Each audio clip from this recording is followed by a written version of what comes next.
ভালোই বেচা কিনা সবাই 10 টাকায়, সবাই কেউ এখনো পর্যন্ত কেউ কমপ্লেন করে নাই যে 10 টাকা বেশি হইতেছে। এমনও লোক আছে এখানে 6 গ্লাস 7 গ্লাস 8 গ্লাসও কালকে একজনে 10 গ্লাস খাইছে, এক লোকে 10 গ্লাস খাইছে কালকে।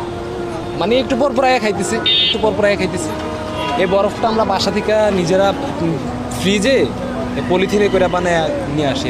গতকালকে 4,500 টাকার মতো বেচেছি। গরম যতদিন আছে ততদিন, মানুষ যতদিন চাহিদা আছে যতদিন চলবে।